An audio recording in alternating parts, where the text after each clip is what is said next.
Right, 110 points. I mean, things are looking pretty solid, and it's been that way from the morning. That's a remarkable thing. No hesitation, no look back, just a trending, smooth, not exactly all smooth, but a slow-moving and kind of a smooth day up is what we have.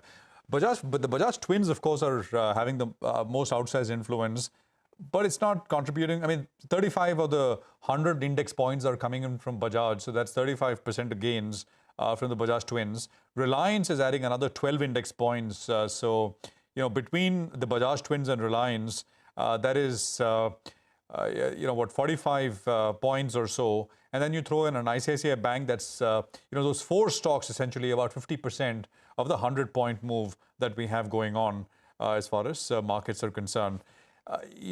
Again, it's not as if there are very large outsized percentage day-on-day gainers. It's just that very few things are actually lower.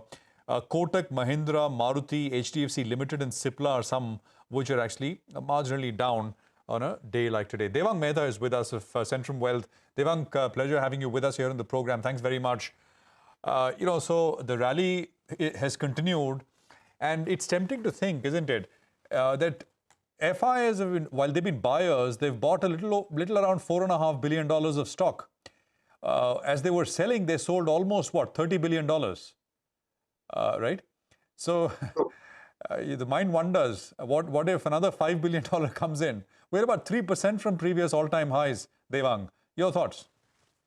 Prashant, absolutely right. So $33 billion of selling, to be precise, from October of 2021, and it was sort of relentless. I think, though it will seem like a hindsight view, but let's be very, very clear. 1.5 months back on the same show with you, I think we were dissecting certain points about how interesting the market is becoming in terms of valuation. So look at a price-earning ratio 1 year forward, or even 2 year forward, or even a price to book, or a market cap to GDP, or even 200 BSE 500 stocks. Most of the stocks were trading below their 200 DMA, though we don't look at technicals very closely. But even the fund managers survey, or the fear and greed survey, all these surveys were pointing out towards a smart recovery. Of course, nobody would have imagined about the magnitude of the rise. And in fact, every rally that comes after such a large fall is termed out to be a bounce back, or a relief rally, or a dead cat bounce. But just 3%, 4% away from a life high in terms of Sensex, Nifty, or benchmark indices. And in fact, I was also reading somewhere today that Nifty, even the mid-cap index, is up 25% from its lows, and just around 5-6% from its lifetime highs. So I guess this is a real rally. As you rightly said, just to $3-4 billion of foreign inflows, 16,000-17,000 crores of flows in August precisely. But the confluence of factors, what is important, Prashant, is what we saw in the last couple of months. One, the credit growth in mid-teens, right? The banking sector is growing very fast. There is capex happening thick and fast. There are also certain macro indicators which are indicating a very smart recovery in Indian macros. Micro, again, the numbers which were touted to be very, very bad for the first quarter does not seemingly came out to be that. The management commentaries were also not as bad, and crude from 130 to maybe 90 to 93 as we talk. I think there are a lot of factors which have played out rather than only FII flows. So my sense is that probably we have seen those dark side of inflation and interest rates as fears. Probably with festive demand coming up, with festive cheer coming in, discretionary consumption on the rise. My sense is that the worst days seem to be over. Yes, of course, the market has risen a little too fast for comfort. It may take a pause somewhere, and the mid cap and the small cap side of the broader markets can start and perform. But Devang, the rally of the last 2,500 points was predicated precisely on what you said, that credit growth is picking up. The street has priced that in. The capex, the order wins for the capital goods companies has been fairly strong. The commodities have seen a downturn. So the markets have already priced in these positives, which is what explains this 2,500 point rally that we've seen in the last 2 months without a break, without any interruption. What from here on? What can positively surprise the markets to drive a further leg up?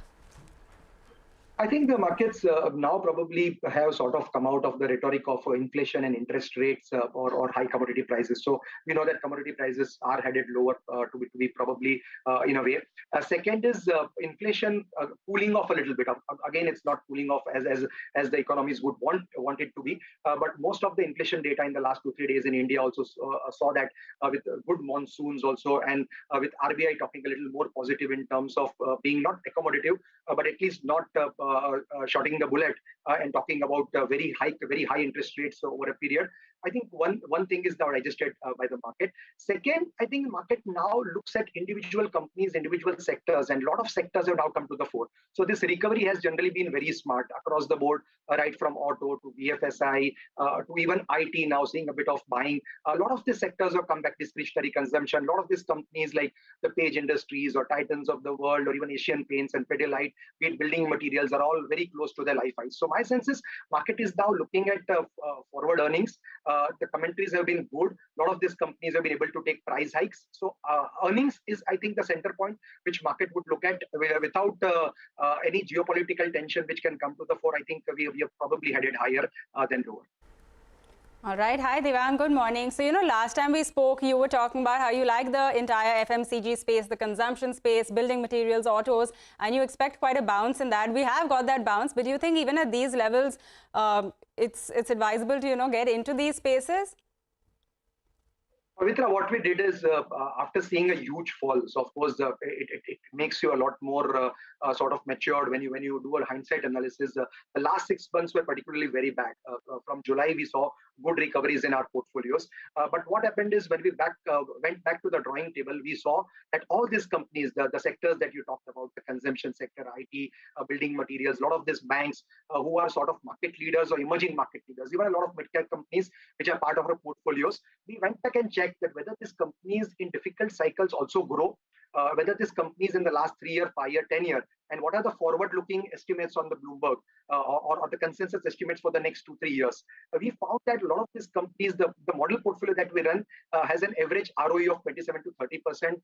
The portfolio is about to grow at 26% and 24% for the next 2 years. So most of these companies, though we have seen a bounce back in the stock prices, but yes, valuations are also getting a little richer. But you have a lot of margin of safety when you buy these good companies or great companies in your portfolio. So my sense is yes, from here on also have an approach of buy on dips, however cliche it may sound, but that is where you will create a lot of wealth and preserve wealth as well as multiply wealth. Devang, so let me ask you what else you like, Devang, right now with after the run-up that we've seen, and then one question of my own, which is Muthoot Finance, which crawled up actually to about 1,200. It's in one kind of one day cut, it's gotten down to 1,050 back again.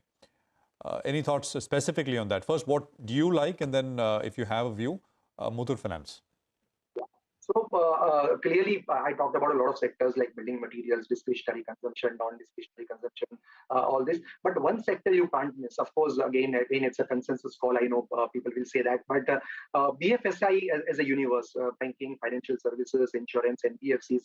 Now, if you want to play 2-3 different type of themes, one is riding on the wave of financialization. Second, you want to participate in the so-called capex. Third, you want to also participate in the credit growth story, which is right now emerging, as well as divesting your savings to a place where it will become a lot more productive. I think you can't miss out on top private banks, of course, which is again plain vanilla play, or a couple of NBFCs, consumer NBFCs. You are seeing how FII flows can impact the likes of Bajaj Finance, Bajaj Finserv, the twins, and these are always written off in bear markets. But probably when bull market comes in, all this receive the first amount of flows. So one is your private banks, NBFCs. The third is very importantly, insurance is a sector which suffered big time in the last 2 years because of higher claims for life insurance as well as the Mediclaim for general insurance. So one gets a sense here that probably the top lines are rising, but the bottom lines were shrinking or rather not expanding.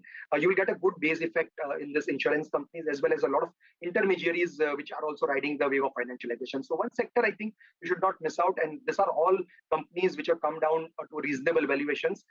My sense is yes, there is a lot of money to be made on the table on BFSI. Regarding a question on Muthoot, unfortunately, Prashant, I don't cover that, so I wouldn't be able to give a view on that.